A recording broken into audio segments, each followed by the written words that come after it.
Ya, oke. Ini copywriting di media sosial bagi para anggota LKS Yayasan Pundi Rakyat Kemayoran, Jakarta Pusat ya, yang akan kita bahas pada hari ini dan di tanggal 26 Maret 2022. Oke. Ya, sebelumnya kita membahas tentang copywriting ya, kita tahu dulu bahwa copywriting ini lebih banyak berkaitan dengan iklan ya. Ini menurut para ahli juga bahwa copywriting adalah penulisan naskah iklan atau promosi sebuah produk, ya pasti barang atau jasa. Nah, kalau saat ini Yayasan Pundi Rakyat ya, mohon maaf, ini berperan dalam jasa ya, yang pasti ya. Nah, pasti juga membutuhkan copywriting dalam sosial media ataupun media lainnya gitu kan. Nah, dengan kata lain copywriting adalah aktivitas membuat dan menghasilkan tulisan seperti teks ataupun naskah untuk kepentingan iklan. Kemudian juga ada lagi Moriarty ini mengatakan bahwa proses untuk menunjukkan nilai dan manfaat yang ditawarkan oleh merek. Ini oleh yayasannya sendiri ya kalau dalam hal ini. Bagaimana sih manfaatnya, apa nilai-nilai yang ditawarkan oleh Yayasan Pundi Rakyat ini. Kemudian bagaimana seorang copywriter adalah seseorang yang berperan menciptakan, membentuk, dan membuat seni dalam periklanan. Ya. Nah, kemudian dalam periklanan juga adalah seni mengolah, merangkai kata-kata untuk menjual, mempromosikan jasa brand produk dalam bentuk iklan komersial, seperti print, ad, kemudian radio, dan sekarang juga adanya media sosial. Nah, iklan ini adalah segala bentuk penawarannya, ya seperti barang, jasa, tempat usaha, ide dan berbagai bentuk ya. Nah, dalam bentuk apa? Seperti video, kemudian gambar, teaser atau gabungan dari ketiganya sendiri ya. Nah, dalam copywriting ini terdapat teks. Ini menurut Ananda ya, yaitu teks adalah sederetan kata atau kalimat yang menjelaskan suatu barang atau jasa. Misalnya Yayasan Pundi Rakyat mau membuat sebuah iklan. Nah, bagaimana seorang copywriter ini membuat teksnya tersebut untuk menawarkan jasanya, ya. Kemudian bahasanya juga harus sederhana, jangan bertele-tele. Kemudian juga jelas, singkat, nah padat. Seperti bahasanya tuh nggak harus bertele-tele, nggak harus panjang, tapi to the point gitu. Nah, daya tariknya untuk menarik si calon customer atau misalnya ya si target dari Yayasan Pundi Rakyat ini sendiri gitu. Nah, kemudian tujuan dari copywriter itu ya. Nah, tapi tadi kita membahas juga sebelum membahas tentang tujuan ya, kita akan membahas tentang targetnya sih. Tentukan dulu targetnya ya. Jadi sebelum kita mulai memasarkan produk, kita harus tahu nih, tadi produknya apa. Kalau misalnya Yayasan Pundi Rakyat pasti produknya jasa ya. Ya, mungkin dari Yayasan Pundi Rakyat bisa menjelaskan apa sih sebenarnya yang ditawarkan, mungkin biar kita juga bisa memasukkannya dalam materi hari ini. Kak Fatia. Kak Fatia ya?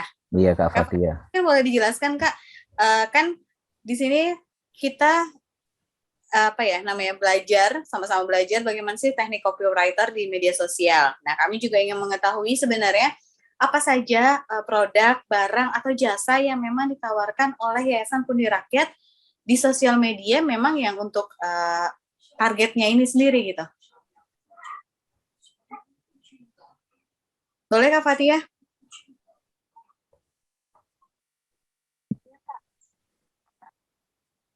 Atau mungkin ada dari perwakilan Yayasan Pundi Ada Rakyat itu. yang... Kak Fatia mencoba jawab. Oke. Ya, jadi Yayasan Pundi Rakyat ini kan adalah lembaga kesejahteraan sosial yang mana kita bergerak di bidang sosial, kemanusiaan, kesehatan, dan pendidikan. Nah, mengapa kita meminta teknik copywriting untuk lembaga sosial? Karena memang kita yang seperti Ibu Sanika jelaskan bahwa kita itu membutuhkan, kita ini memberikan layanan jasa, yang mana jasa itu kita tujukan kepada para penerima manfaat, kemudian para donatur.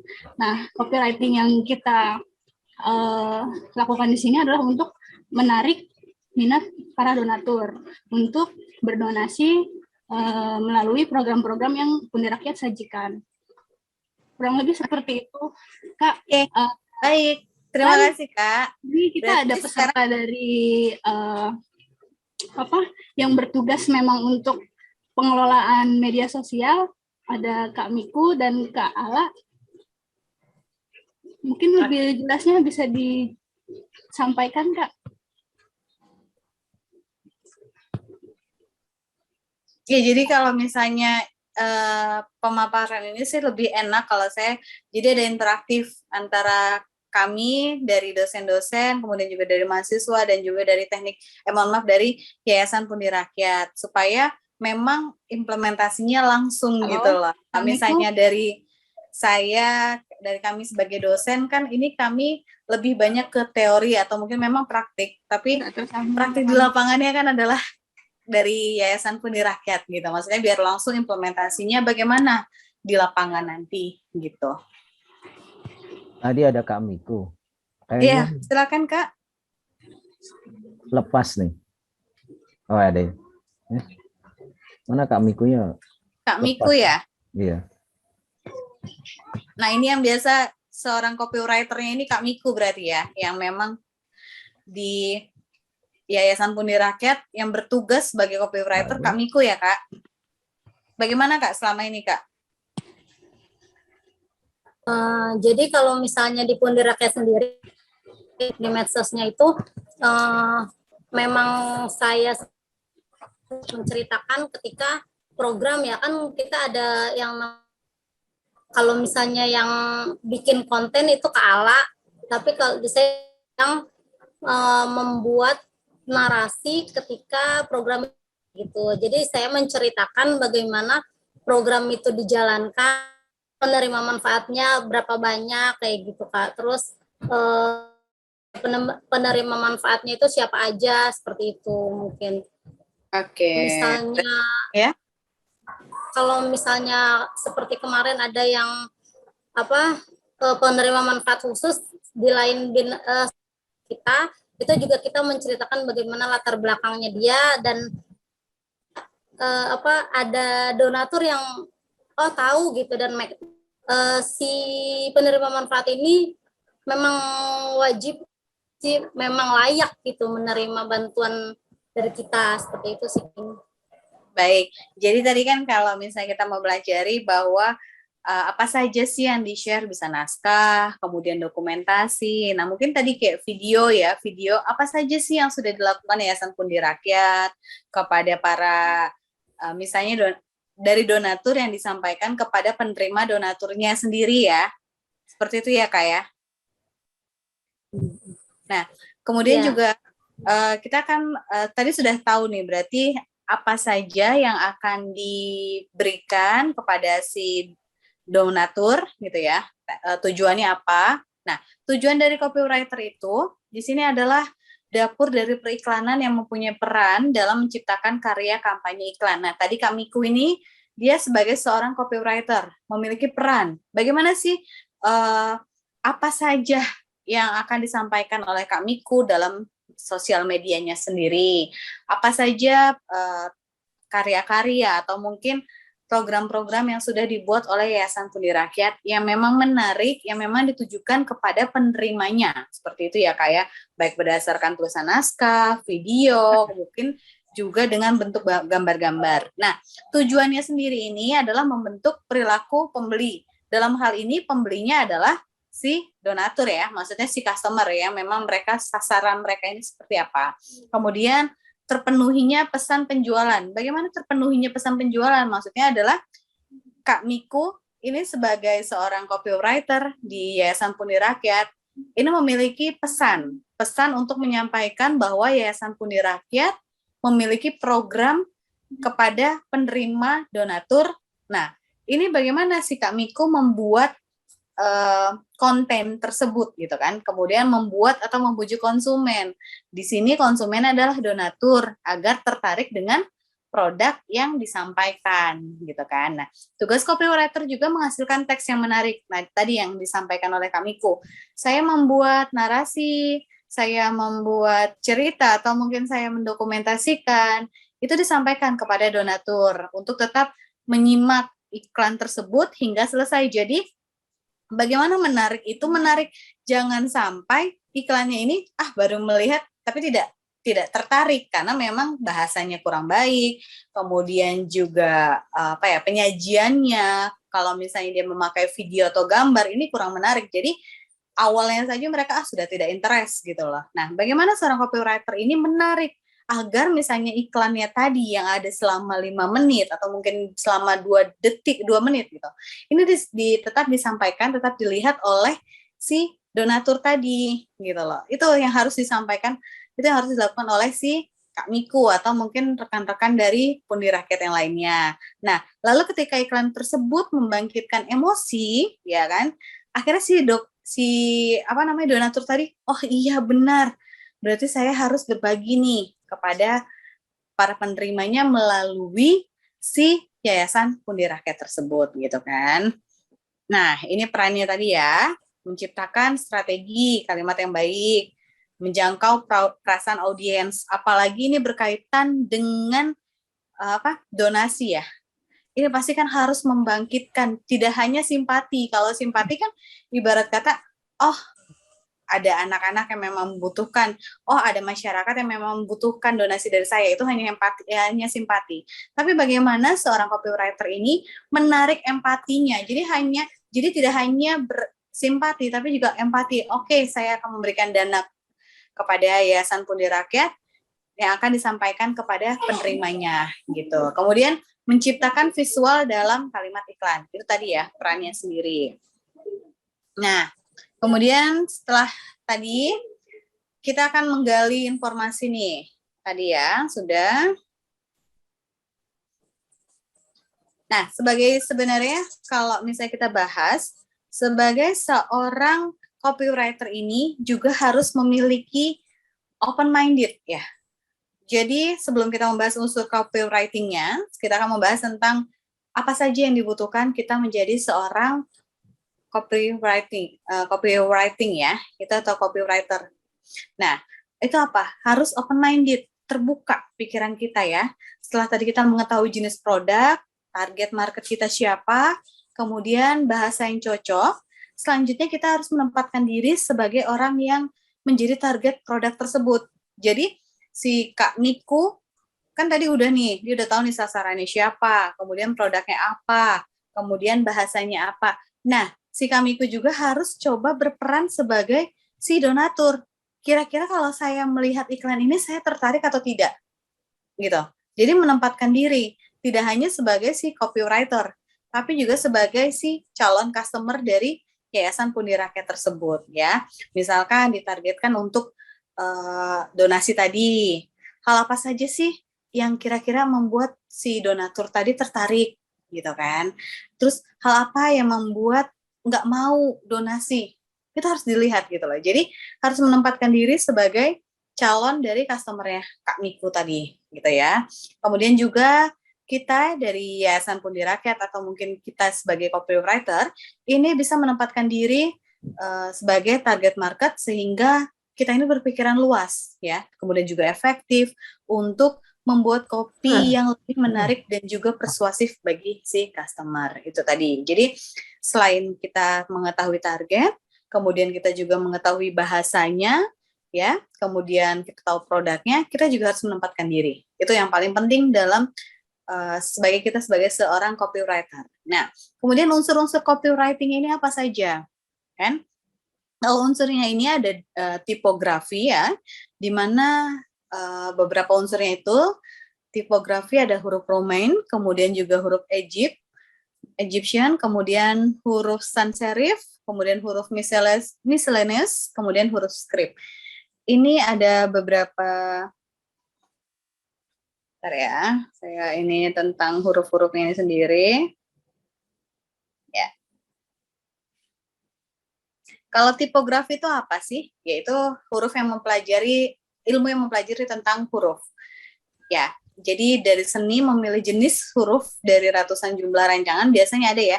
Kalau kita menulis suatu di Word atau di apa, pasti ada beberapa jenis huruf. Nah, itu kita harus bisa memilihnya, kemudian digabungkan menjadi sejumlah kata yang sesuai dengan keadaan ruang yang tersedia, dan selanjutnya menandai naskah untuk proses tipe setting. Nah, di mana menggunakan ketebalan dan ukuran huruf yang berbeda. Misalnya mau untuk judulnya berapa, kemudian serinya apa, misalnya tipenya apa, kemudian ketebalannya berapa, kemudian juga berapa angkanya gitu kan, berapa jumlahnya, besarannya gitu, misalnya 12, 14, 11 gitu kan. Nah, ini menurut Tiner Buko bahwa ada beberapa jenis tipografi ya. Tadi huruf Romain itu apa sih? Suatu jenis huruf dengan garis huruf yang memperlihatkan perbedaan antara tebal dan tipis, serta mempunyai kaki atau kail yang lancip pada setiap batang hurufnya. Itu huruf Romain. Kemudian huruf Egyptian, suatu jenis huruf dengan garis huruf yang memiliki ukuran yang sama tebal pada setiap sisinya. Selain itu, kaki atau kaitnya berbentuk lurus dan kaku. Itu Egyptian. Kemudian sans serif, suatu jenis huruf yang garis huruf yang terlihat tebal dan tidak memiliki kaki atau kait. Jenis huruf ini yang paling sering ditemukan di sebagian besar iklan. Ya, yang paling sering adalah ini sans serif ya.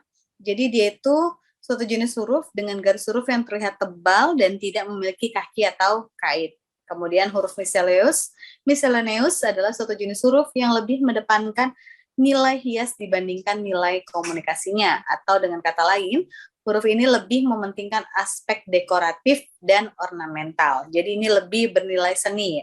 Kemudian huruf script adalah suatu jenis huruf yang hampir menyerupai tulisan tangan dan bersifat spontan. Ya, ini unsur-unsur copywriting-nya ya, yang tadi kan tipografi, kemudian juga ada namanya teks. Nah, selain tampilan grafis yang menarik, biasanya unsur lain yang penting adalah teks ya. Penggunaan teks ini harus bersifat persuasif, artinya mengajak.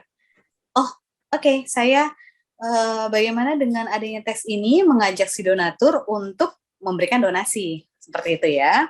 Kemudian penggunaan teks dalam iklan harus informatif juga.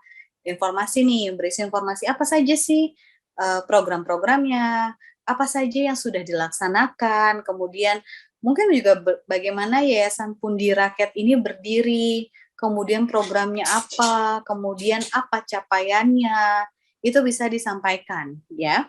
Kemudian juga komunikatif, bagaimana memberikan informasi yang memang komunikatif. Jadi tidak hanya dari satu pihak, tapi juga misalnya si calon customer juga bisa, tahu nih apa saja sih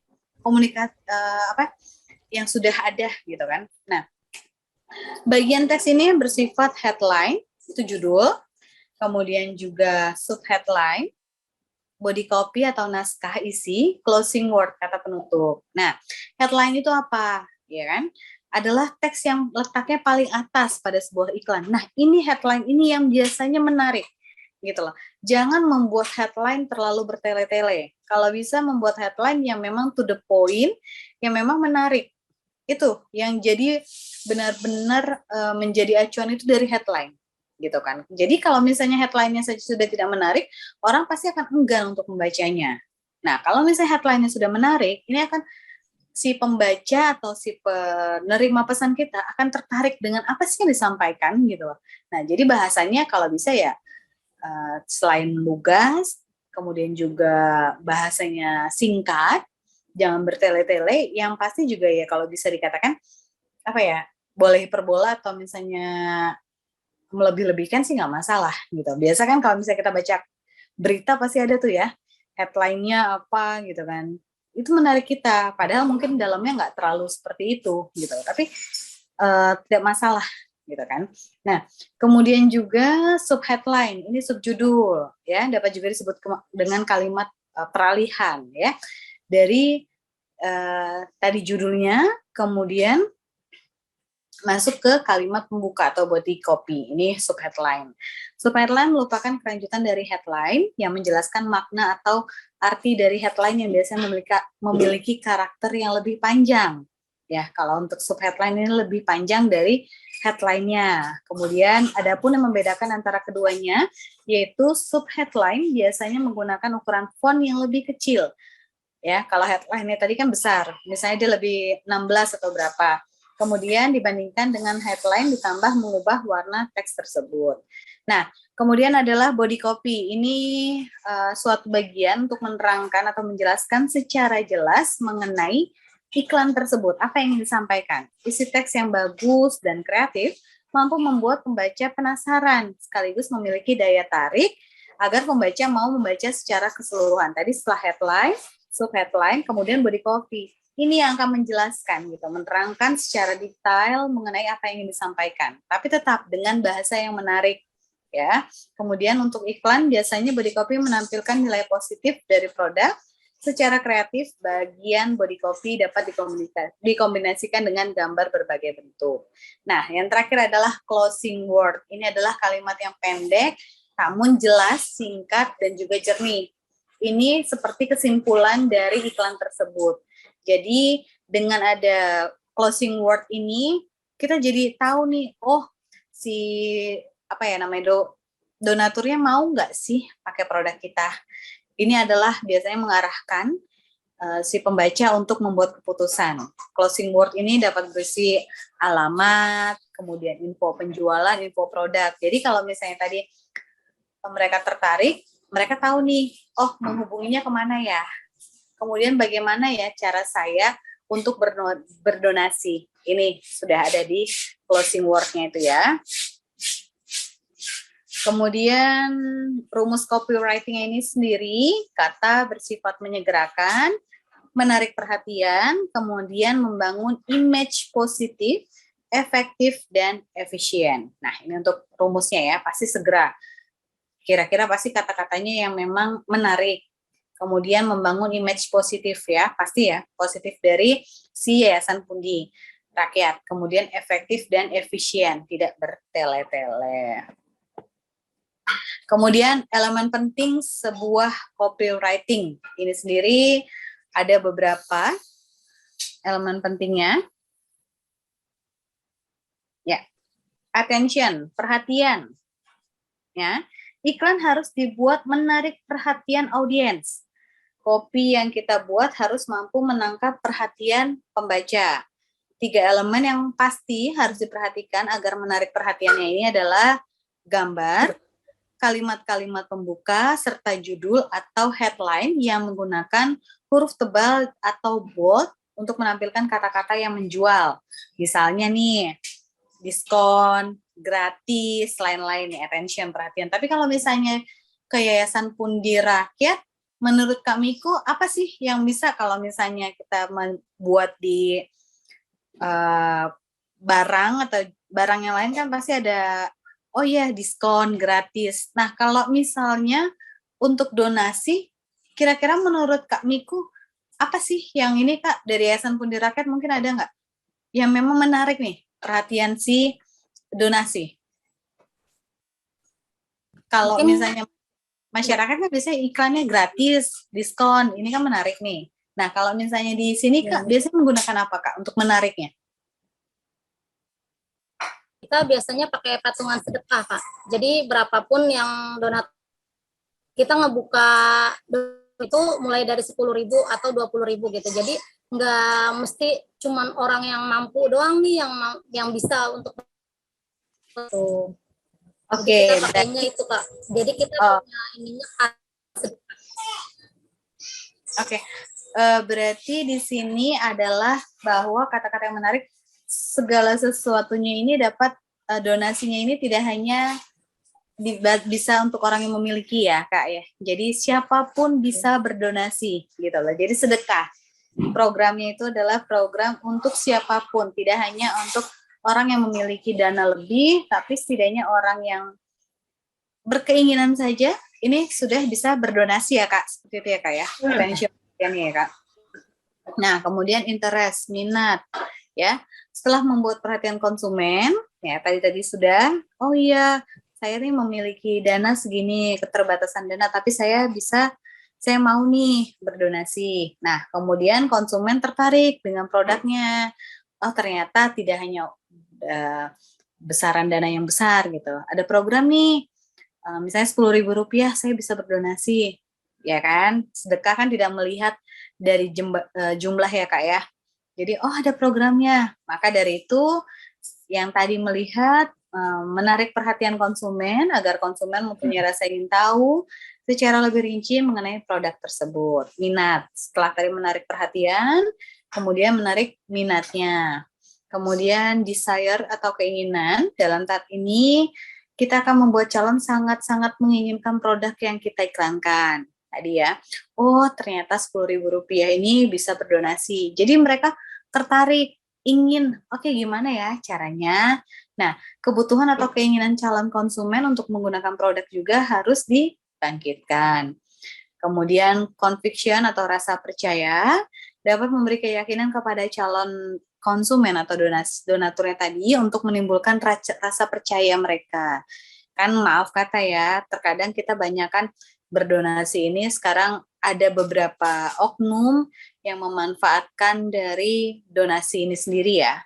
Kita tidak tahu, tidak bisa mengatakan seperti apa, tapi mungkin ada sedikit rasa tidak kepercayaan dari si donatur. Apakah benar lembaga yang saya berikan dana ini memang menyampaikan sesuai dengan apa yang mereka informasikan, seperti itu kan.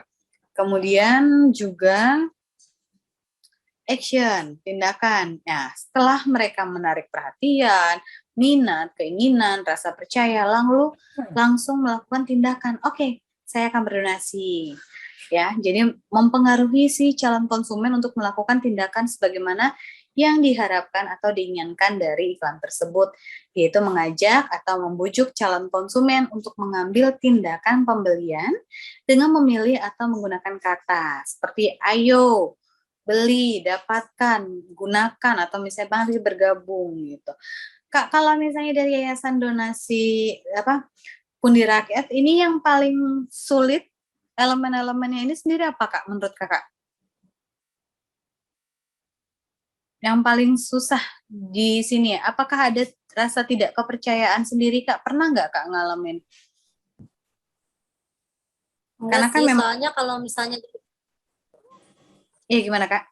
memang mengajaknya juga apabila ada donatur ikutan langsung gitu apa dalam program kita itu gitu. Jadi menurut saya itu udah apa sih membuat donatur oke, berarti acaranya memang betul gitu, programnya memang seperti itu Kak.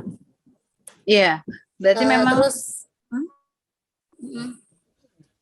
untuk menumbuhkan rasa percaya si konsumen itu juga kita selalu membuat kali program itu dijalankan gitu. Jadi kita ada ngajak setelah programnya itu dijalankan kita ada laporannya gitu. Oke, jadi karena memang sebenarnya Yayasan Pundi Rakyat ini memang juga sudah apa ya kalau dapat dikatakan sudah terpercaya ya. Jadi memang untuk rasa percaya tidak masalah ya gitu ya. Ya, gitu. Jadi karena memang sudah, maksudnya kalau dibilang company profile atau misalnya terkait dengan Yayasan Pundi Rakyat ini sudah apa ya, sudah jelas. Jadi masyarakat tuh akan percaya gitu kan. Nah, kemudian kita akan mempelajari jenis-jenis copywriting-nya sendiri. Nih, kita akan membahas sebentar. Nih, adalah story copy.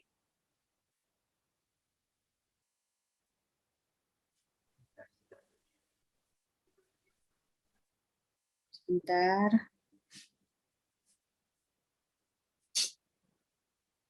Adalah jenis copywriting yang menceritakan lebih banyak tentang produk yang akan ditawarkan, kemudian penjelasan rinci, dan diperlukan outline.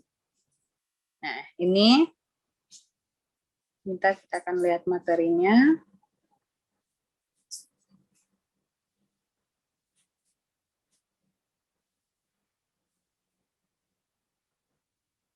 Sinyalnya agak sulit ya.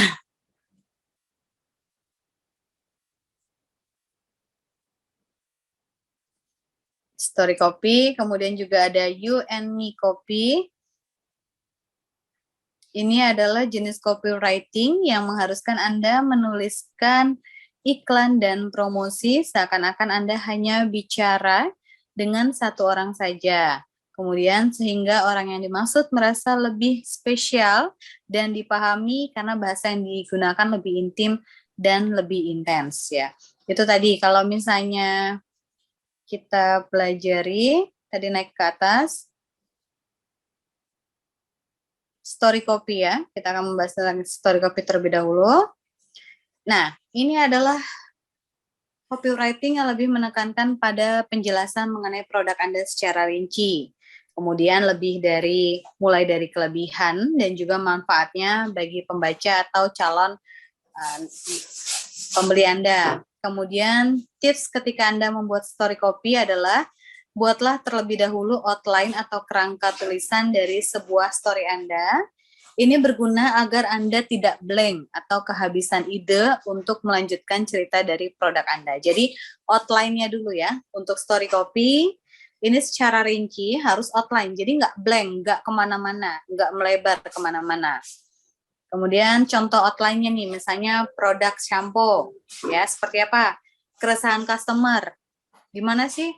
Jadi masyarakat pasti kan, oh iya ya shampoo ini kan ada yang rambutnya misalnya rontok, ada yang rambutnya berketombe, kemudian ada rambut yang berminyak. Ini kita harus rincikan, apa sih permasalahannya gitu kan.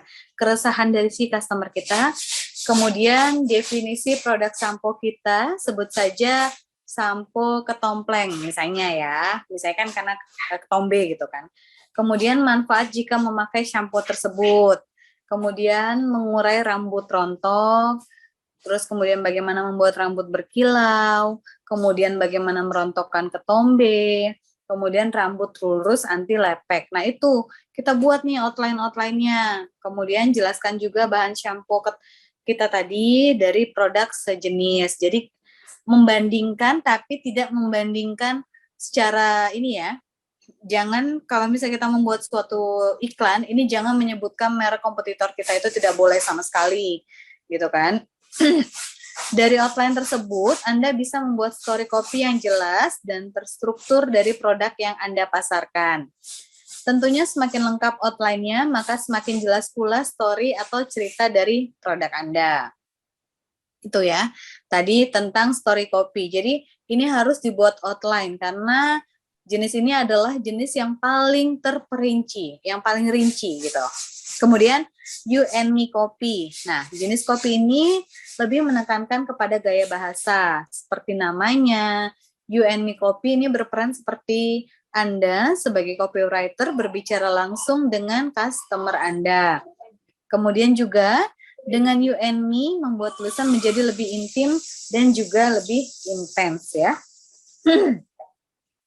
Kemudian forthright copy ya.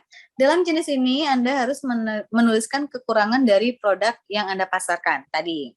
Ya, karena di sini kita membahas tentang kelemahan dari produk kita, kemudian juga kelebihannya apa. Kemudian menjelaskan apa saja yang menjadi kelemahan. Ini akan membuat dan kelebihan ini akan membuat si calon konsumen atau donatur kita tadi lebih percaya dengan produk Anda ya. Jadi dengan adanya ini kekurangan, ini kelebihan, jadi akan lebih percaya. Namun jangan juga sampai membuat yayasan pundi rakyat ini misalnya jelek. Walaupun kita menyampaikan ini kelemahan saya, ini kelebihan saya, tapi tetap membuatnya ini juga menjadi nilai positif. Jangan membuat malah kita menjadi semakin jelek gitu. Nah, bukan malah membuat produk kita menjadi jelek gitu kan. Forthright copy ini juga membantu memperkuat isi dari pesan, membuat kesan yang realistis pada produk dan juga membuat produk Anda jujur dan terlihat apa adanya. Ya, itu tadi forthright copy. Kemudian hyperbolic copy, ini adalah merupakan jenis copy yang riskan. Kenapa dibilang riskan? Karena menggunakan bahasa hiperbola ya. Kalau misalnya kita udah tahu pasti hiperbola apa sih, ini pasti melebih-lebihkan. menggunakan bahasa yang hiperbolis dan merasa terbaik di antara produk lain yang sejenis di pasaran, tapi tetap berdasarkan fakta ya. Nah, jika kita menggunakan bahasa yang hiperbolis atau bahasa yang melebih-lebihkan, tidak mungkin produk Anda ini dicap sebagai penipu atau tidak sesuai dengan ekspektasi. Makanya harus sesuai dengan fakta. Walaupun hiperbola, walaupun melebih-lebihkan, tapi harus sesuai dengan fakta. Jangan sampai kita dikatakan sebagai yayasan yang memang penipu atau misalnya tidak kompeten dalam bidangnya seperti itu. Contohnya apa? Adalah mengungkapkan produk Anda sebagai yang terbaik, yang pertama. Ya pasti ya sekarang banyak rumah makan terbaik, rumah makan pertama, apa pertama. Ya langsung mengklaim seperti itu saja gitu. Tapi kan kadang-kadang kita pikir emang benar nggak sih rumah makan terenak gitu kan, rumah makan terini. Terkadang banyak orang menggunakan hiperbolis seperti itu. Nah, dan lebih pada produk yang serupa. Ya, jika memang kenyataan produk Anda seperti itu, Anda bisa menggunakan jenis kopi ini. Tapi kalau misalnya menurut Anda tidak, ya jangan sampai nanti dicap sebagai yayasan yang tidak kompeten atau misalnya yayasan yang memang tidak sesuai lah, penipu gitu kan. Kemudian yang lainnya adalah teaser kopi, ini yang kelima, yaitu adalah membuat publik membaca kita ini penasaran gitu loh kan. Jadi penasaran dengan produk yang akan ditawarkan. Biasanya produk ini dijual dengan jenis teaser kopi menggunakan bahasa yang menggelitik, menyepelekan, menantang, ataupun meragukan pembaca.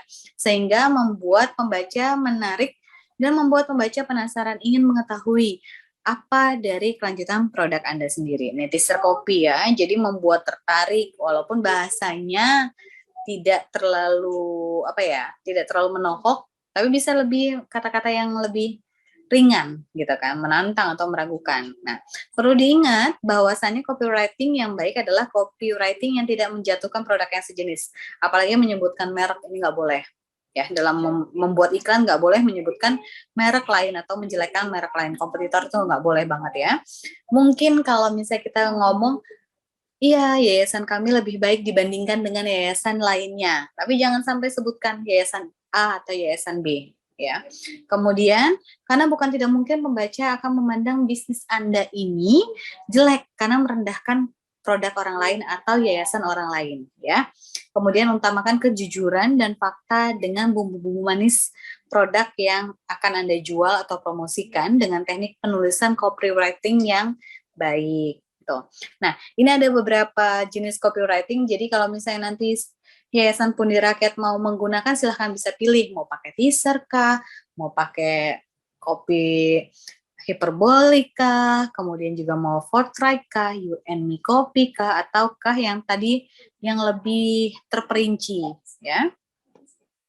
Kemudian sifat yang mendukung karakteristik khusus orang kreatif nih kan, yaitu perasaan untuk mencari tahu. Kenapa? Jadi dari Yayasan Pundi Rakyat ingin tahu apa sih yang misalnya membuat orang-orang tertarik untuk melakukan donasi. Ini harus ya. Jadi seorangnya copywriternya itu Kak Miku mungkin ya, misalnya ini harus cari tahu terus kira-kira apa gitu kan. Kemudian agent of change, ini agen perubahan, melakukan perubahan terhadap yayasan gitu. Misalnya tadi yayasannya ada yang kurang update, jadi si copywriternya ini sebagai agen perubahan dari yayasannya kita sendiri. Kemudian open minded, terbuka ya. Dimana tadi juga kita tidak hanya sebagai seorang copywriter, tapi kita menempatkan diri kita sebagai seorang donatur tersebut. Jadi kalau misalnya iklannya menurut saya baik atau tidak. Kemudian question and answer yaitu selalu ingin bertanya dan menjawab jika ada pertanyaan. Jadi penuh rasa keingintahuan gitu ya. Dan kita akan mempelajari tentang gaya dan jenis kata copywriting.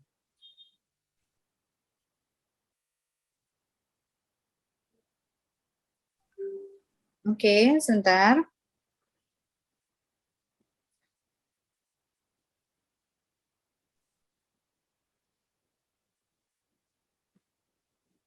Oke, ini gaya dan bahasanya ada eksploratif, kemudian juga naratif, argumentatif, kemudian juga retoris, dan informatif. Eksploratif, ini mengulas dengan tajam hakikat produk yang dengan kata-kata yang akurat. Kemudian juga kata-kata yang digunakan tidak boleh bermakna ganda. Eksploratif memang explore, mengulas kata-katanya. Kemudian bahasanya ini nggak boleh makna ganda, jadi tidak ambigu kalau eksploratif ya. Kemudian juga naratif. Sebentar.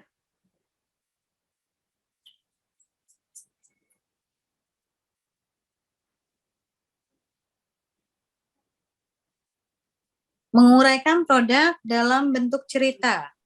Ya, gaya bahasa dibuat semenarik mungkin. Ini narasi, bercerita. Ya, jadi produknya kita ceritakan. Kemudian pilihan katanya imajinasi, berimajinasi. Jadi bagaimana dengan pilihan kata tersebut? Ini membuat orang tersebut mengedepankan kebenaran faktanya juga ya. Kita harus tetap melihat kebenaran fakta. Kemudian juga kita akan membahas lagi argumentatif. Di sini membuat argumen. Kira-kira apa sih alasannya naskah iklan kita ini bisa diterima sama si donatur, mempengaruhi audiens secara jelas dan nyata. Kemudian gaya dan jenis kata menyerang kompetitor atau mengukuhkan kelebihan produknya sendiri. Argumentasi, ya, alasan. Kenapa harus menggunakan yayasan kita? Kenapa harus berdonasi di yayasan kita? Kemudian juga retoris, retorika ya, mengungkapkan kebenaran sejujurnya tanpa mengharap jawaban atau komentar. Kemudian sejak awal diproyeksikan agar tidak ada bantahan terhadapnya. Lalu informatif, ini pasti ya, menginformasikan secara detail mengenai produk kita, kemudian sejumlah data yang menunjang disampaikan komunikatif dan menghindari new style meski hakikatnya memang informasi juga. Jadi ada beberapa gaya eksploratif, explore, ya, kemudian naratif, argumentatif, retoris, dan informatif. Nah ini ya, copywriting di media sosial. Tadi kita sudah membahas tentang copywritingnya sendiri. Nah, dengan banyaknya perkembangan media sosial, copywriting di dunia media sosial ini menjadi sangat penting. Apa sih manfaatnya? Yaitu membantu menaikkan image perusahaan di mata calon konsumen. Tadi ya, Yayasan Pundi Rakyat ini memang dapat dikatakan sudah memiliki image yang baik, memiliki image positif di masyarakat. Nah, dengan adanya copywriting ini menambah, menaikkan ya. Kemudian copywriting akan mampu menggambarkan nilai positif dari suatu brand perusahaan sehingga menarik minat ya. Kemudian juga dapat memahami dan mengetahui apa saja yang diharapkan konsumen dari produk atau jasa yang ditawarkan. Karena apa? Karena sekarang media sosial tidak hanya satu kita tidak hanya menuliskan saja, tapi si pembaca atau tadi yang si donatur kita ini dapat menyampaikan, oh saya ingin adanya produk seperti ini, saya ingin adanya jasa yang seperti ini. Itu dapat disampaikan dan kita tahu, oke, kita akan membuat program apa saja. Kemudian membantu konsumen untuk mendapatkan informasi yang dibutuhkan, termasuk siapa saja yang dapat dihubungi. Karena kan kita sudah memberikan kan informasi lengkap mengenai produk kita atau jasa tadi, misalnya di bawah tadi kan yang dibilang di closing word. Jadi setelah nanti kita menyampaikan di body word-nya tadi, body copy-nya tadi, body text-nya, kita sampaikan juga, oke, jika kalian ingin berdonasi, dapat menghubungi kontak person siapa, gitu kan. Kemudian menuliskan nilai lebih dari produk atau jasa, sehingga akan mempermudah konsumen membandingkannya dengan produk lainnya. Kemudian mampu menarik dan membujuk konsumen untuk menggunakan atau membeli baik produk yang ditawarkan. Nih, copywriting yang baik akan membantu proses persuasi, mengajak customer berjalan dengan lancar karena beberapa hal berikut ini. Adanya headline yang kuat yang menyerap perhatian calon customer. Ya, tadi headline memang harus sesuatu yang sangat penting. Karena dengan adanya headline, ini orang akan tertarik dengan apa yang kita sampaikan. Makanya bahasanya tidak boleh bertele-tele, to the point, kemudian juga ya kalau dapat dikatakan adalah headline yang mengajak gitu kan. Kemudian memberi informasi keutuhan dan kepuasan yang akan diterima oleh si customer. Ya, informasi keuntungannya apa sih? Dengan berdonasi pasti sedekah ya, sedekah sudah tahu pasti keuntungannya seperti apa. Kemudian kepuasannya, misalnya, oke, kita ada program Rp10.000, tapi kita bisa bersedekah. Jadi kan bagaimana kita berpuas diri dengan program-program yang sudah ada, gitu. Kemudian memberikan penawaran yang terbatas, kemudian teknik call to action yang mengajak customer untuk melakukan closing saat itu juga. Jadi, oke, dengan adanya copywriting tadi, ini aksinya dari si donatur ini, oke, saya akan berdonasi gitu. Nah, itu saja untuk materi kita terkait dengan copywriting. Bagaimana Pak? Mungkin ada yang ini ditambahkan atau bagaimana lagi Pak Taufik? Ya, Iya, cukup. Mungkin ada Bapak Ibu yang mau menambahkan dari kelompok yang lain. iya boleh silakan. Ini ada 3 kelompok ya, ada 4 kelompok. Jika tidak ada, apakah lanjut ke sesi tanya jawab? Atau mungkin ada contoh ya yang bisa kita pakai dengan pakai apa ATM Bu ya, amati, tiru dan modifikasi. Kan banyak juga yang lembaga-lembaga lain, contohnya Basnas ya. 2 bulan yang lalu secara berturut-turut saya dapat email dari Basnas untuk menawarkan apakah Bapak sudah berzakat atau belum. Kemudian di sana ada, dan itu di emailnya langsung disampaikan oleh ketua Basnas sendiri ya. Di situ ada linknya, kemudian ada produk-produknya. Jika berminat, klik link berikut ya. Ternyata pas saya cek itu masuk ke email @bsi.id, berarti ada yang mengambil atau menarik email BSI-ID ini dan diberikan kepada Basnas. Mungkin di sini ada Bapak Ibu yang nerima email sama juga nggak dari Basnas ya.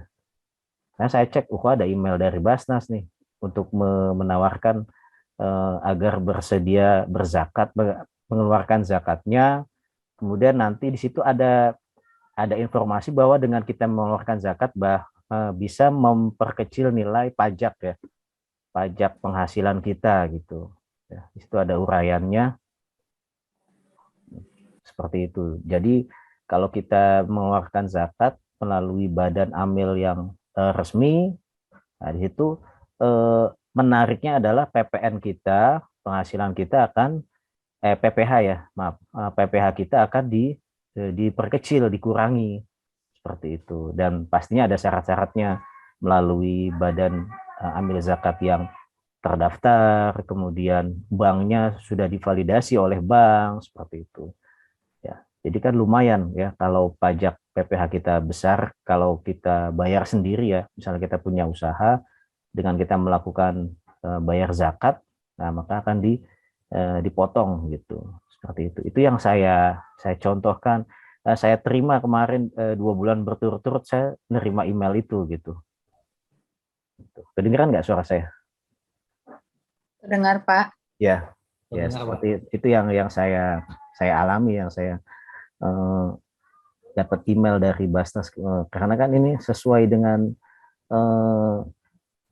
PM kita kali ini ya, yaitu mitra kita adalah Yayasan Pundi Rakyat ya, yang dimana tempat untuk menerima donasi seperti itu. Mungkin bisa ditiru ya, kalau melalui seperti Basnas kan dia dapat data email itu entah dari siapa ya, tiba-tiba saya nerima email seperti itu gitu. Mungkin ini kerja sama ya kali ya Pak ya. Mungkin, cuman apakah saya doang yang nerima gitu kan? Bapak Ibu di sini kan semuanya punya email @bsi.id ya. Mungkin bisa dicek apakah ada email yang sama seperti itu atau tidak gitu. Ya.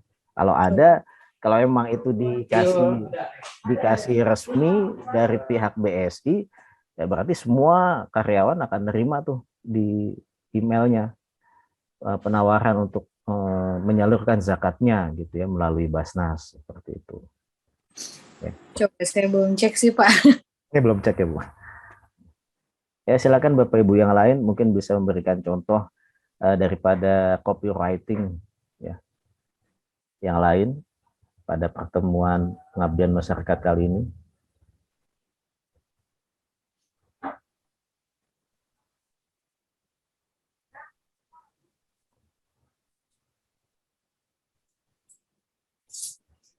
Kalau saya sih ya Pak ya, kalau misalnya Iya. dalam hal ini ya, saya sih untuk pengalaman pribadi memang bukan berkaitan dengan bagaimana donasi, tapi misalnya program-program yang ada ya, Iya. di mana pada saat ini misalnya karena saya baru memiliki putri, misalnya baru memiliki putri kecil gitu kan, berarti kan kita harus memiliki ada namanya akikah kan namanya. Ya. Nah, saya cuman mungkin searching satu kali di Instagram gitu kan, cuman hanya searching satu, tapi ternyata banyak iklan gitu kan. Nah, itu kan bagaimana sekarang iklan itu jadi yang tadinya kita cuma ngelihat satu, bahkan semua iklan Instagram saya tuh bisa semua tentang akikah gitu kan.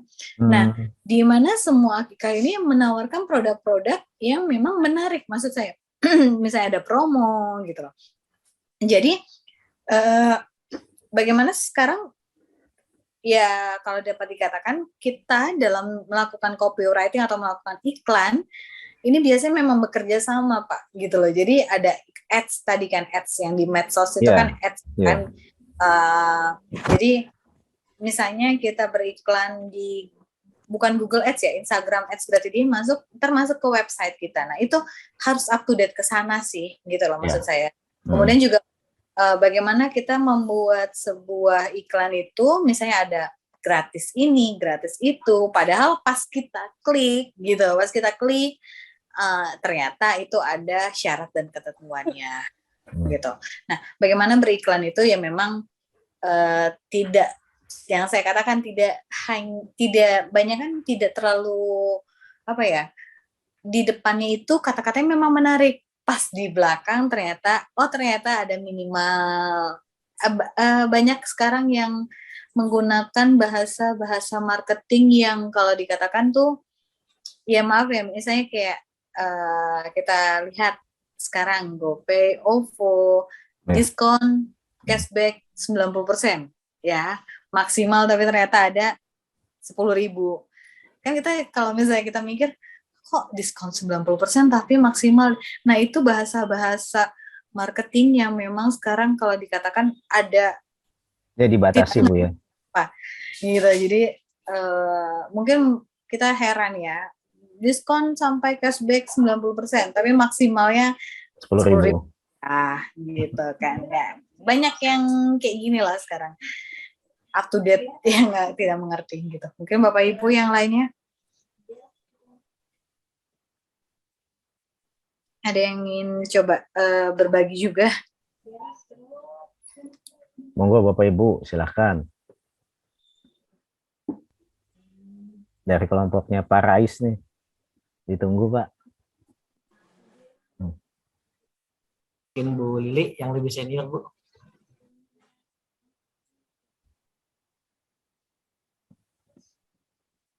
Saat ini masih jam 10.09 ya. 10 ya.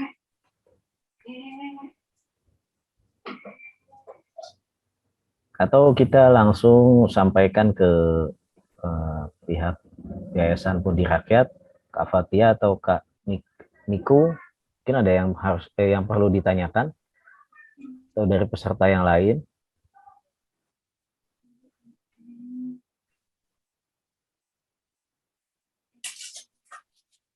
Biasanya kalau donasi itu kan yang ditampilkan adalah kalau untuk umat Muslim ya, yang didapat ketika kita berdonasi itu apa ya, biasanya dicantumkan ayat-ayat suci Al-Qur'an gitu kan, ajakan-ajakannya, kemudian apa yang kita dapatkan nanti gitu kan, misalnya kalimatnya apa Bu yang menarik gitu mungkin ya, harta tidak dibawa mati gitu kan, tapi yang dibawa adalah yang sudah kita sedekahkan gitu. Seperti apa Bu mungkin contohnya?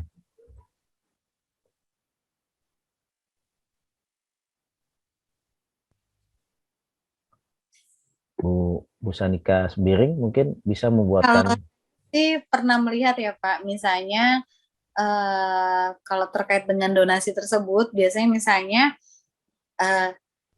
dengan Rp10.000 dapat membayar permasalahan Anda. Kadang-kadang kayak gitu. Ada nggak sih yang suka melihat, Ya. ya kan? Dengan Rp10.000 dapat membayar meringankan beban Anda. Tanya didoakan dengan anak-anak yatim, misalnya. Bagaimana sedekah Anda, misalnya air kan, sedekah Anda, sedekah 10.000 Anda dapat membuat air mereka untuk apa gitu. Banyak kan sih gitu, kayak misalnya meringankan beban Anda, misalnya menyelesaikan permasalahan Anda. Biasanya permasalahan itu yang sekarang yayasan kalau dapat dikatakan dengan adanya donasi-donasi ini, banyak kan sih gitu. Jadi membahas permasalahan hidup kita, karena kan kita tahu, wah kita lagi banyak beban nih, terus tiba-tiba ada sedekah ini dapat meringankan gitu. Jadi plong gitu Ibu ya. Minimal kan jiwa kita tenang dengan mengeluarkan sedekah atau membantu orang gitu kan. Oh ya, sama nanya ini untuk Yayasan Pundi Rakyat, untuk donasi itu biasanya ada audit ke sih untuk per tahunnya? Ya monggo Kak Fatia. Kan biasa kan ada tuh donasi buat Palestina, nanti kan diaudit. Nah itu biasanya gimana sih? Saya juga mau tahu tentang donasi auditing seperti itu. Ya.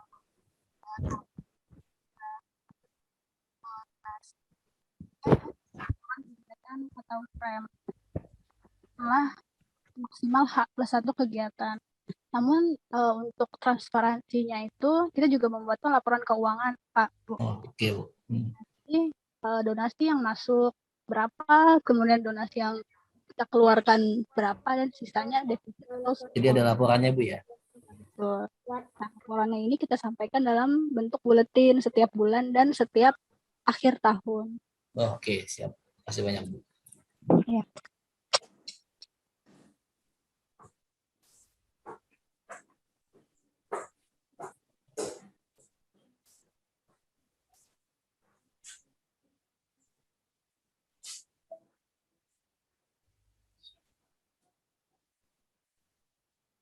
Kalau kemarin yang anak saya kelas yang paling pertama itu sekolah di SDIT gitu ya, SDIT Baitur Rahman di Bekasi. Itu kemarin ada tontonan dari Rico gitu ya, semacam kayak kartun gabungan dari beberapa sekolah. Ada sponsornya, kita dimintai data, di akhir di tulisan paling bawah itu diminta alamat rumah jika kita bersedia untuk mengisi kita akan dikasih kenceleng gitu ya. Nanti setiap hari kita masukkan berapapun nilai rupiah yang kita masukkan ke dalam kenceleng tersebut. Nanti setiap akhir bulan akan ada petugas yang mengambil kenceleng tersebut gitu ya. Tapi sebelumnya adalah diberi program. Jadi pada kemarin sore itu dari jam 4 sampai jam setengah 6 4 sekolah kerjasama itu dengan animasi Rico gitu, mungkin di Google, di YouTube juga ada itu. Nah itu mengadakan acara tausiah, kemudian mengajak anak-anak didik kita untuk rajin menyisihkan hartanya, menabung gitu ya. Nah, seperti itu. Itu model baru ya. Jadi dari dibuat animasi ya sehingga menarik minat daripada anak-anak untuk berdonasi ya, menyisihkan uang jajannya gitu. Seperti itu.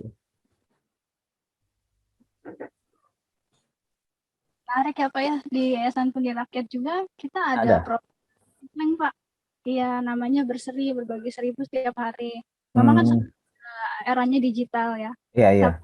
Untuk retail seperti itu juga masih banyak peminatnya, seperti lansia yang tidak mengerti bagaimana m-banking, internet banking. Itu juga kita terapkan untuk anak-anak santri kita, santri TPQ Pundi Ilmu. Jadi ketika anak-anak non yatim duafa mereka mengaji di TPQ kami berikan canceling itu Pak dalam dalam bentuk canceling untuk mereka infakkan hartanya di situ, nanti setiap bulan disetor ke Yayasan Budi Rakyat atau ada petugas yang mengambil ke rumahnya. Oh ya, baik, sama ya, kurang lebih sama. Jadi memang harus dipancing ya, manusia itu inginnya apa, kemudian nanti imbalnya apa gitu ya. Realnya adalah kalau donasi programnya seperti apa gitu ya, seperti itu. Ya, Bapak Ibu, ada yang mau ditanyakan lagi atau yang mau ditambahkan dari para dosen atau dari mahasiswa? Silahkan. Pak Taufik, saya mau bertanya, Pak. Ya, monggo Bu Retno. Iya, buat Kak Fatia, saya mau tanyakan adalah untuk ini kan pasti ada satu yayasan atau mungkin ponpes yang menjadi langganan dalam melakukan saluran target dari donasi tadi. Boleh tahu mungkin Kak Fatia, apakah ada setiap bulannya yang sudah menjadi rutinitas ya dalam melakukan aktivitas itu? Maksudnya di sini penerima manfaat ya Bu ya? Atau Ya betul, penerima manfaat, betul. Yayasan atau apa mungkin? Jadi selain kita memiliki binaan sendiri yang ada di sekitar kita ya Bu ya, kita juga memiliki mitra seperti pusaka, pusat santunan keluarga yang mana itu binaannya merupakan lansia, kemudian ada yayasan lain di kecamatan yang lain, kita menjadikan mereka sebagai mitra penyaluran juga, mitra penggalangan.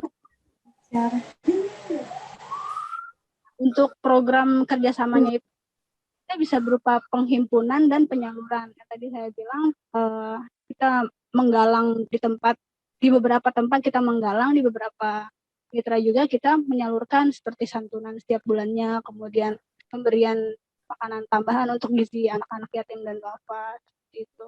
Nah, setiap bulan ini itu kita jalankan tuh Bu. Sebelum menjadi mitra juga kita akan penandatanganan MOU dan evaluasi setelahnya.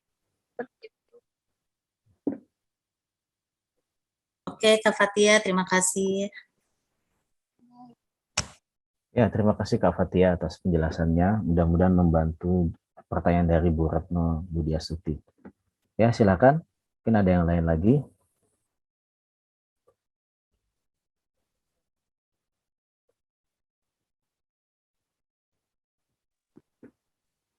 Rekamannya kita sudah ada 1 jam 22 menit ya.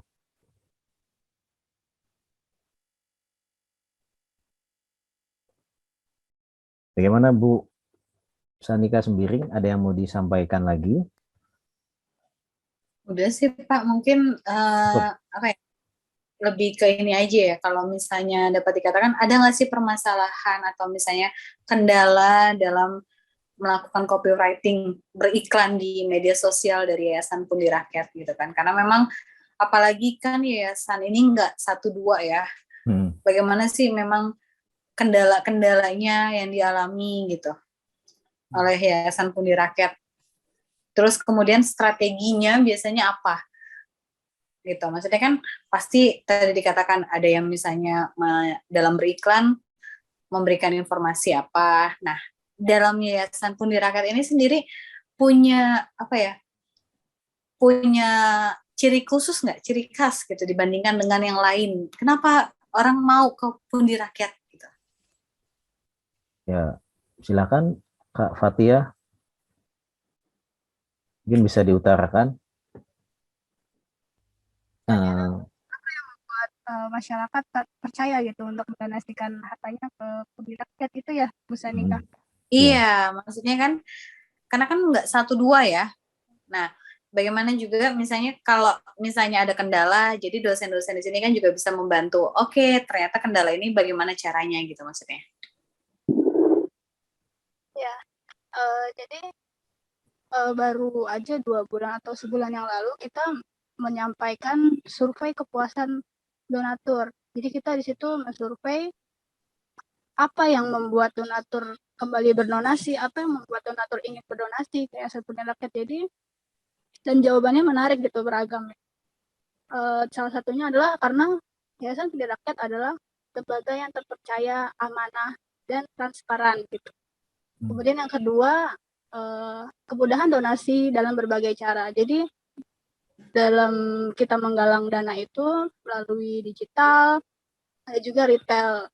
Retail itu kita menjemput ke donasi, menjemput bola gitu ya Bu ya. Jadi garis besarnya adalah kenapa donatur Fundira Rakyat ini loyal dan mau berdonasi, karena kita terpercaya. Di samping kita transparan dalam melaporkan laporan keuangan, kita juga memiliki legalitas dari pemerintah seperti akta pendirian, SK Kemenkumham, kemudian tanda daftar yayasan, izin kegiatan yayasan, izin pengumpulan uang dan barang, seperti itu. Dan itu kita sampaikan bahwa lembaga kita ini sudah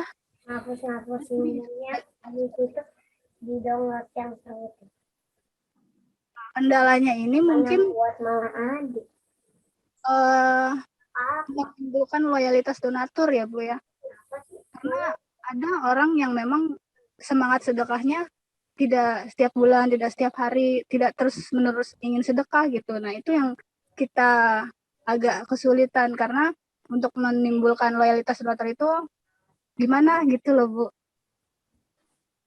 Apalagi di tengah pandemi ini kan, terkadang orang lebih mikir, lebih baik saya mencukupi kebutuhan hidup saya dibandingkan saya sedekah. Pasti ada kayak gitu kan, karena untuk diri saya saja sekarang saya masih kesulitan. Nah, pasti kan ada bagaimana strateginya sendiri ya dari Yayasan Fundira Rakyatnya ya. Di tengah pandemi ada sedikit penurunan atau tidak kan terkait dengan pandemi? Pandemi pasti semua terdampak ya Bu ya, masuk ke lembaga sosial. Itu dialami langsung oleh tim fundraising kami. Ini ada dan Raihan. Mungkin bisa sharing Kak Liza dan Kak Raihan apa yang dialami di lapangan dalam menggalang dana. Kak Liza. Iya. Biasanya kan kalau sebelum pandemi itu orang-orang berdonasi sesuai dengan kebutuhan mereka ya, atau mereka punyanya berapa. Tapi karena pandemi ada juga yang di PHK, bahkan ada yang nggak kerja. Terus apalagi teman-teman saya atau target sasaran saya itu kebanyakan anak muda, terus anak yang masih sekolah gitu. Jadi mereka juga uangnya cuma sedikit. Nah, makanya tadi udah dibilangin tuh, kita punya program namanya PAS, patungan sedekah. Jadi donasinya itu dimulai dari 10.000. Jadi sekecil apapun itu orang masih bisa bersedekah walaupun hanya dari 10.000 gitu.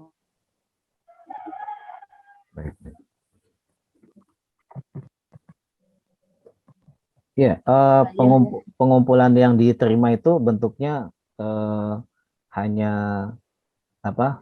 Uang atau ada selainnya? Atau berupa barang? Untuk pengumpulan kita bisa berupa uang, terus juga alhamdulillah kita penaikan donasi itu berupa barang dan makanan itu sangat tinggi, apalagi di hari Kamis dan hari Jumat, di mana memang di situ ada kegiatan penyaluran ya. Hari Kamis itu ada kegiatan bersunah atau buka puasa bersama gitu. Itu terjadi penaikan makanan ketimbang uang, alhamdulillahnya. Kita juga buka donasi berupa barang, terus Al-Quran. Kita juga kan baru dibangun lagi ya, direnovasi. Kita juga sempat buka donasi buat pembelian karpet, terus pembelian kipas angin, sama pembelian rak buku, semuanya kita dibuka sih donasi itu. Jadi orang nggak melulu hanya uang gitu, tapi juga bisa berupa barang yang masih layak pakai. Ternyata banyak ya, luas gitu. Penerimaannya tidak dibatasi. Ya, itu aja.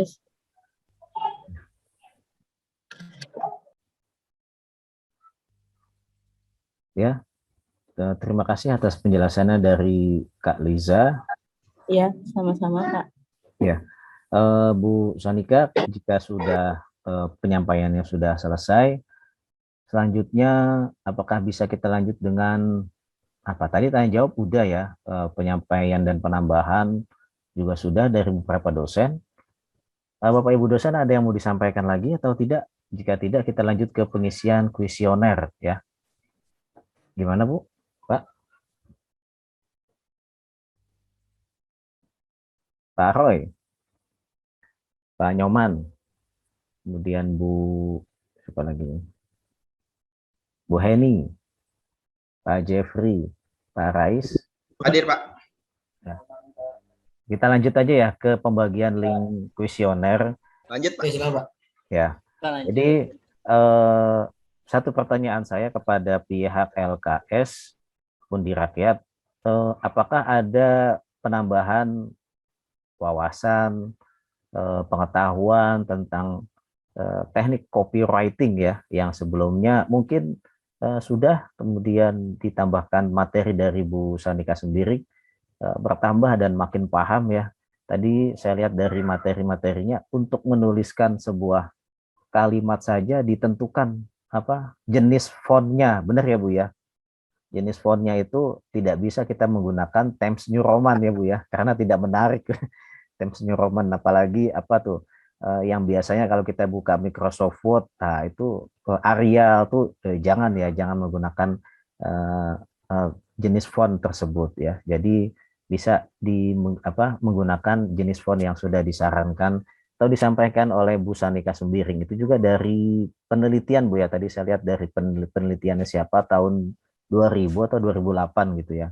Jadi memang sudah banyak dilakukan penelitiannya. Jadi disimpulkan yang menarik adalah jenis font seperti yang tadi disampaikan oleh Bu Sanika Sembiring ya, seperti itu. Oke, baik Bu, materinya ini sangat menarik ya. Oh ya, jawabannya tadi, nanti jawabannya bisa ditulis di link kuesioner ya. Mungkin bisa dibantu saya untuk men-share ya link kuesionernya, Bu Eka atau Pak Nyoman. Mungkin bisa diisi di chat ya. Bisa dikopikan Bu Eka. Bentar ya Pak. Iya.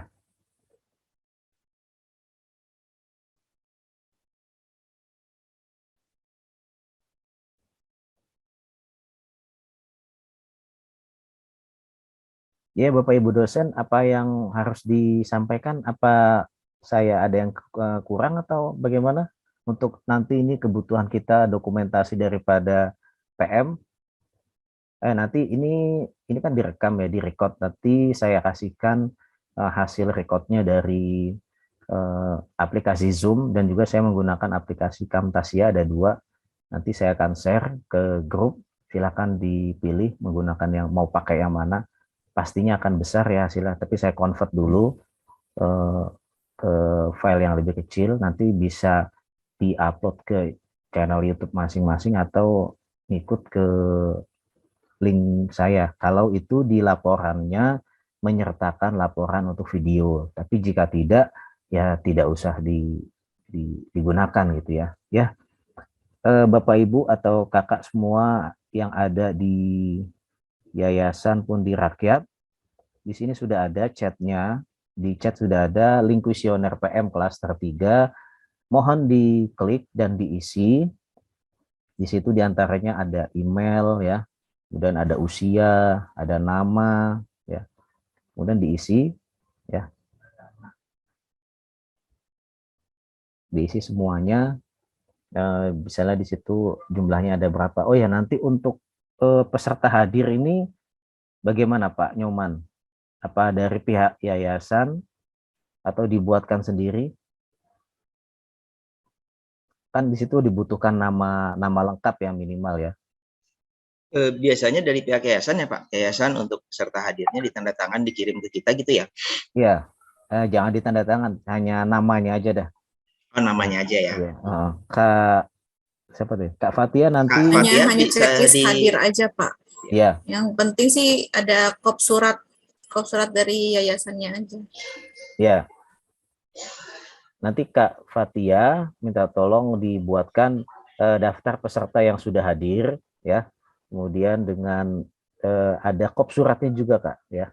Ya, kop suratnya Yayasan Pundi Rakyat seperti itu. Nanti di-emailkan ke Pak Nyoman ya, PIC-nya nanti ya. Yang sudah menghubungi Kak Fatia ini siapa? Pak Nyoman ya, Pak ya? Iya, betul, Pak. Oke. Saya nanti. sudah WA-an dengan Kak Fatia. Oh, siap.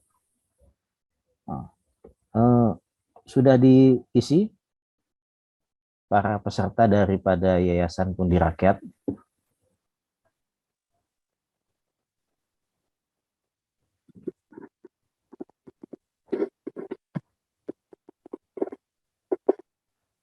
Saya cek dulu dah.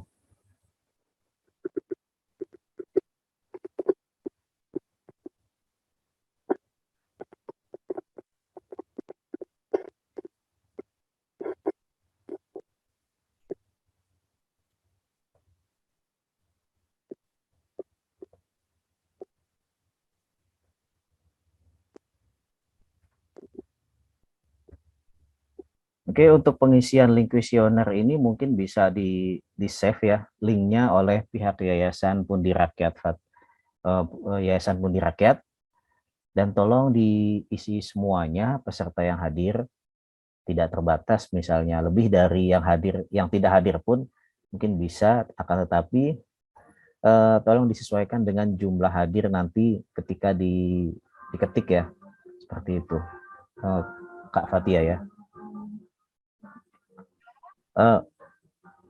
Ya.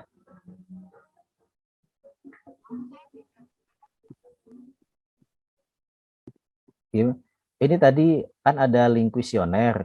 Link kuesioner ini silakan diisi oleh peserta dari Yayasan Pundi Rakyat ya. Lalu nanti disesuaikan datanya dengan daftar hadir ya. Nanti dikirimkan melalui Pak Nyoman Suardita ya. Mungkin itu saja. Apakah ada yang mau ditambahkan lagi atau cukup pertemuan pengabdian masyarakat kali ini?